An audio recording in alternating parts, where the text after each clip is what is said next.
Muy buenas tardes a todos ustedes. El día de hoy, 3 de julio de 2023, en nuestro sexto programa, damos la bienvenida a Carlos Lavín Figueroa, licenciado en Turismo, cronista de la ciudad de Cuernavaca, miembro de los cronistas de Cuernavaca. Él es historiador, ha publicado y ha investigado mucho sobre la ciudad de Cuernavaca y es por eso que el día de hoy habremos de platicar en ello. Pero antes de iniciar, quiero agradecer mucho a don Jesús Castañeda, rector de la Universidad Mexicana de Educación a Distancia, por facilitarnos estas instalaciones y poder hacer este programa. Carlos, muy bienvenido, me da mucho gusto tenerte el día de hoy por aquí, y al inicio platicábamos de algunos personajes de la historia de Morelos, que pues, obviamente le han dado origen y han construido este estado y esta ciudad. Sí. Platicábamos de don Carlos Lavín Aranda. Aranda, sí. Quien fuera gobernador de Morelos allá por los 30. Sí, así y es. nativo de Amacuzac. ¿Quién es él? Bueno, mi abuelo es hijo de Eliodoro Lavín Ocampo, nieto de quien hizo la bandera de México en Iguala. Ocampo, era Magdaleno Ocampo. Mi abuelo tenía el apellido, era Lavín Ocampo. Él es el padre de mi abuelo Carlos Lavín Aranda, mi bisagro. Y bueno, de ahí mi abuelo pues era un empresario. Mi abuelo era empresario, farmacéutico, textilero, tenía un rancho por ahí por Amacuzac. Introdujo un canal de agua incluso subterráneo para regar varios ejidos, que benefició también a su rancho. Y con dinero propio, ¿no? Y era amigo de Plutarco Elías Calles. Cuernavaca había sido muy devastada con la revolución, 2 años abandonada, del 17 al 19. La declaran, le quitan el estatus de estado y lo declaran territorio, Victoriano Huerta, y vienen varios gobernadores militares, desaparecen los poderes, y bueno, vinieron varios gobernadores con la encomienda de convocar elecciones y regresar el orden constitucional al estado, pero resulta que no convocaban elecciones por una o por otra razón y se afianzaban en el poder. Se afianzaban en la silla. ¿Dónde he visto eso? El último fue Ambrosio Puente, precisamente. Ambrosio Puente ya tenía varios años y pues lo dicen los libros, no lo digo yo, se afianzó en el poder, tenía pretextos para no convocar elecciones constitucionales y tener un gobernador ya constitucional y rescatar los 3 poderes en el estado, pero pues no lo hizo y lo hicieron renunciar. Lo hizo renunciar Plutarco Elías Calles cuando ya no era presidente, pero era el mandamás. Era el mandamás, seguía siendo el mandamás. Y además vivía aquí en Cuernavaca, ¿no? Además tenía su casa aquí en Cuernavaca, exactamente.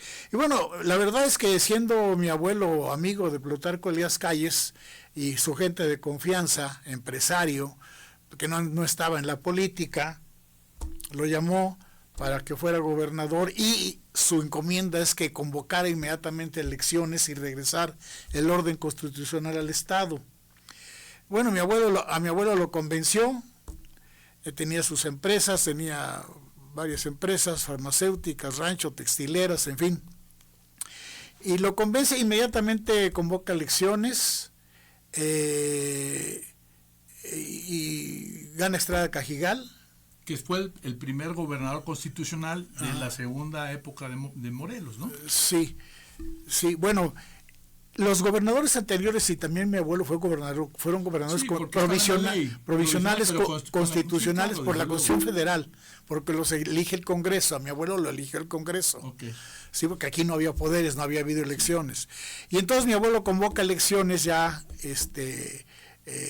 primero forma el poder legislativo, el poder judicial. Y convoca elecciones y bueno, y hace las elecciones, las declara válidas.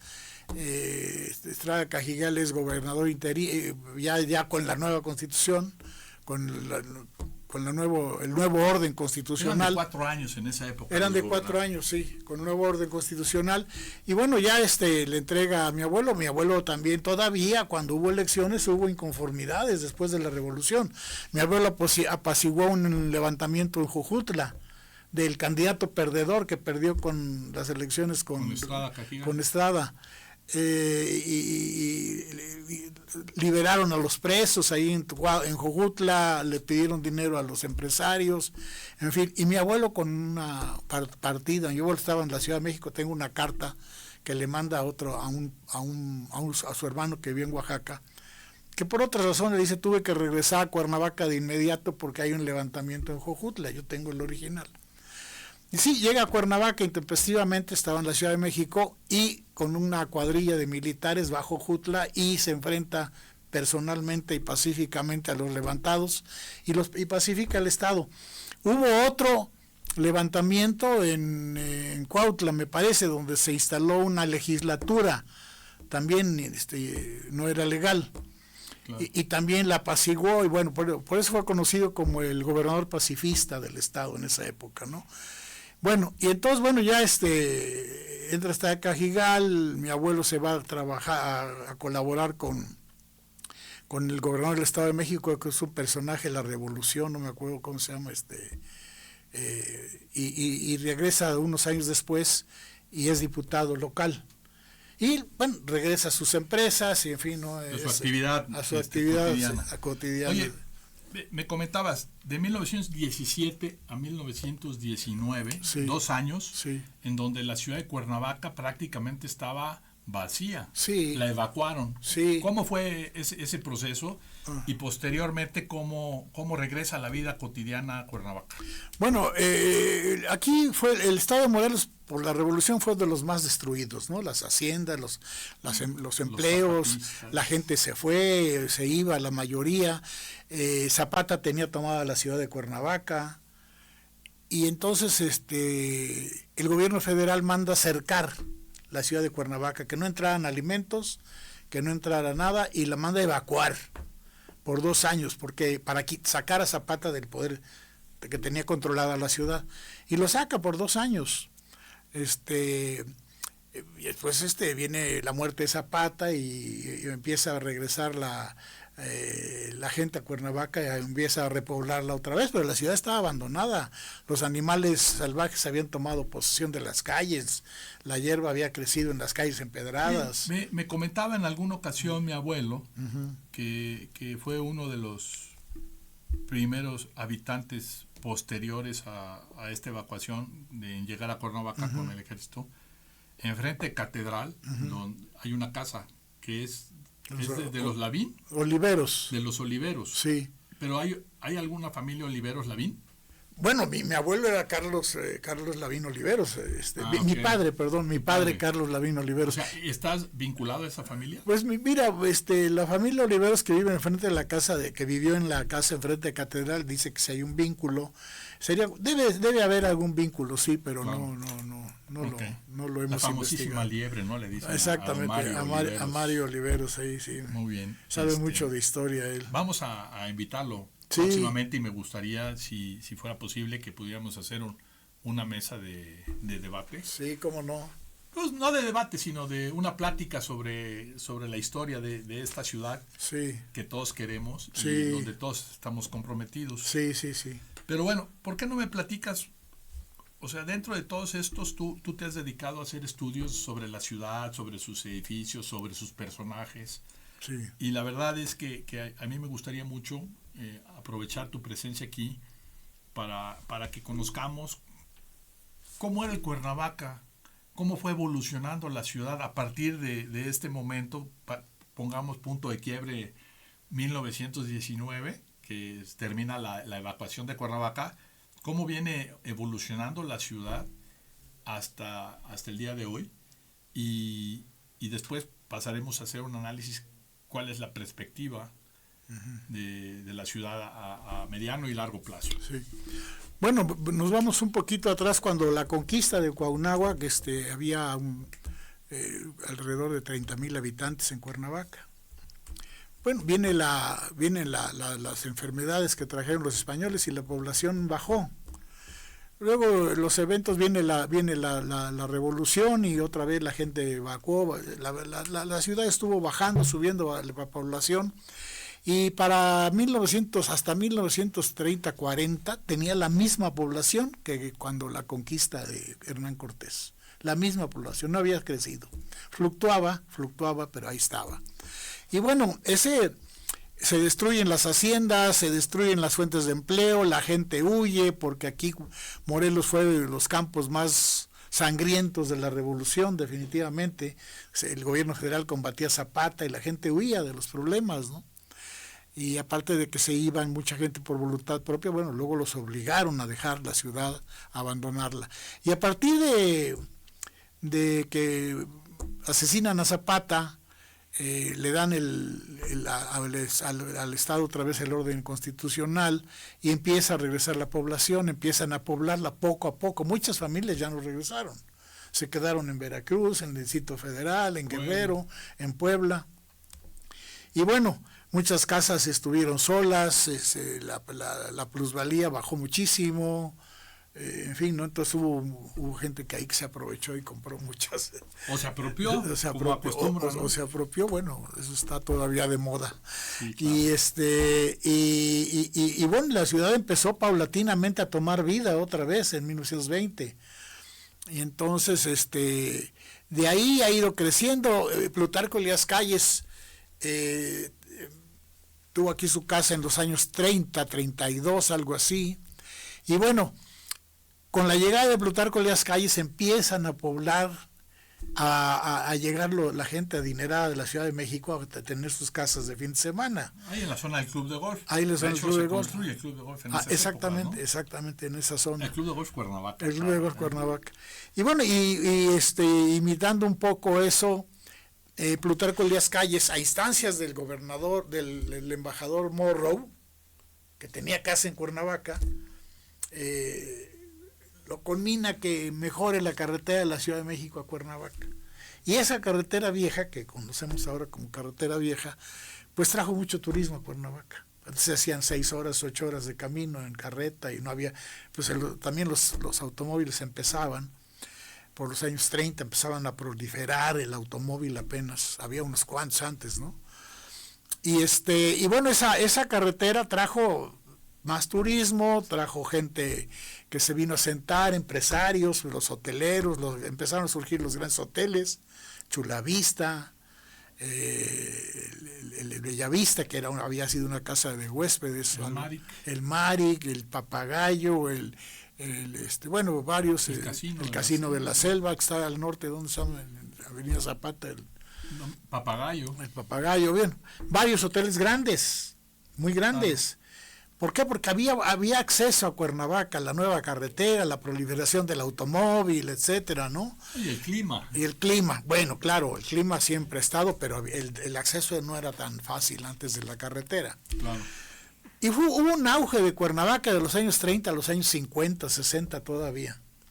Y cuando se construye la autopista Acapulco, pues ya los turistas ya se iban de frente al puerto, a la playa, etcétera, era más atractivo. Y los hoteles empiezan a bajar. Y Cuernavaca empieza a bajar, a decaer turísticamente, los hoteles... Sí, pero en esa época, independientemente de esto que estás platicando, que naturalmente por la posibilidad de ir hasta la ciudad, hacia Acapulco, empieza a bajar la proliferación de visitantes a Cuernavaca, nunca dejó de existir esa ciudad cosmopolita en donde personalidades mexicanas e internacionales vivían aquí. Sí. O tenían su casa de descanso o de trabajo aquí. Sí, exactamente. Bueno, después, en esa época empezaron a venir personalidades del arte, de la cultura, pintores, escultores, intelectuales, escritores. Vino un auge de la cultura en Cuernavaca, que ya tenían casa aquí, el clima se prestaba a hacer sus obras, a escribir, a pintar murales. Estuvo Diego Rivera, estuvo Siqueiros y varios intelectuales muy famosos, ¿no? Que reformaron la iglesia junto con Méndez Arceo. artistas de Hollywood, artistas mexicanos muy famosos, Cantinflas, María Félix, todos los artistas, todos los presidentes tenían casa aquí. El otro día viendo unas fotografías, veía una fotografía del Morelotes y abajo estaba Anthony Quinn, por ejemplo, en alguna época, pues aquí se las pasaba, ¿no? Andaban en la calle como Pedro por su casa. Andaban en la calle, a mí todavía me tocó eso, los grandes artistas. Hoy ya no se puede andar en la calle ni de milagro, No, yo platiqué con García Márquez en la Universal, que era frecuentemente además, iba ahí. Su secretaria de García Márquez en sus últimos días es una compañera y amiga de nosotros de aquí de Cuernavaca. La hija de don Fernando Alonso. Ah, sí, cómo no. Sí. Se llama, se me fue el nombre. No tengo el nombre ahorita, sí. Se me fue, pero ella era su secretaria particular. Bueno, aquí andaba García Márquez en la Universal, paseándose ahí en el Zócalo, en Plaza de Armas. Siqueiros ahí saliendo de Correos, platiqué con él, tenía un apartado postal, no llegaba el correo hasta allá, hasta donde vivía. Donde está ahora la Plaza Siqueiros, exactamente. Y bueno, ahí veías podías ver a Cantinflas, iba al Maric. Yo todavía conocí el Maric, el bar. Yo era menor de edad, pero curiosamente iba me colaba y me metía, no me iba a tomar porque estaba prohibido. En ese tiempo sí se respetaba, ¿no? Pero se respetaba no tanto por la ley, sino por la moral que había en Cuernavaca de la gente conservadora, ¿no? Claro. No obligados por la ley. Y muchos personajes aquí andaban como Pedro por su casa, como dices, y Brigitte Bardot, Marlon Brando, Alain Delon, grandes artistas de todo tipo, de las artes, de las bellas artes y de todo tipo. Oye, ¿no? Ahorita hacías mención de las características de la sociedad de Cuernavaca. ¿Tú consideras que en esa época, no sé ahora, pero en esa época, la ciudad de Cuernavaca era una ciudad muy conservadora? Cuernavaca fue conservadora siempre en todos sentidos. Conservadora en costumbres familiares, de sociedad, y conservadora en cuanto a gobierno. Cuernavaca fue porfirista, apoyaba a Maximiliano, por eso tuvo Casa Cuernavaca Maximiliano. Cuernavaca ha sido una ciudad conservadora, contra Cuautla, que fue liberal. Liberal. Sí, entonces bueno. Y Yautepec, ¿no? Y Yautepec también, sí, bueno. Bueno, pero esa es un poco de la historia de lo que ha sido Cuernavaca, de cómo se desarrolla, empieza a desarrollarse en los 30, hubo un boom tremendo en los 30, 40, 50, 60, empieza a bajar. Pero aquí todavía en los 60, 70 venía mucha gente de los que tenían casa aquí, gente muy importante de la Ciudad de México, ¿no? Políticos, empresarios de los más alto nivel del país, y pues sus hijos andaban aquí. A ti te tocó ver en las discotecas y estaba uno en la mesa junto al hijo del presidente o el hijo del secretario, ¿para qué digo nombres, no? Pero claro, desde luego. Mira, yo me acuerdo allá alrededor de 1972, 73, llegabas de la Ciudad de México a Cuernavaca y había un letrero que decía Cuernavaca, 33,000 habitantes. Sí. Haciendo mención a lo que hablabas. Tú hablabas que en 1930, 1940 teníamos 30,000 habitantes. Desde la conquista había eso. Yo te estoy hablando de que en 1972 teníamos 33,000 habitantes. Hoy somos una ciudad de un poquito más de 300,000. Sí. O sea, 100 veces más de lo que en el 70 era. Y esto, pues obviamente genera que la ciudad empiece a sufrir una presión poblacional impresionante y un crecimiento desmedido y desorganizado. Sí, totalmente desorganizado. Y obviamente esta parte conservadora ha venido siendo rebasada ya por personalidades o por características o por educaciones o por visiones muy diferentes. Sí. Por eso hoy la ciudad de Cuernavaca pareciera que no tiene un rumbo. ¿Tú qué opinas de esto? Eso es precisamente lo que pasa. Cuernavaca creció muy importantemente, muchísimos fraccionamientos, 200 fraccionamientos, aparte de las invasiones que no se cuentan y todo esto, y creció anárquicamente. No hubo un plan de desarrollo municipal, está conectada una zona comercial o una zona habitacional con una zona residencial, están interconectadas, en fin, ¿no? Todo esto todo esto trajo un crecimiento tremendo de Cuernavaca y llegó gente de fuera, y es un punto muy importante eso. Vamos a hacer un pequeño corte, Sí. y continuamos con esto. Sí. Cómo la migración ha afectado el desarrollo y el crecimiento de la ciudad. ¿Te ¿Cómo no? parece? Claro que sí, claro. Gracias.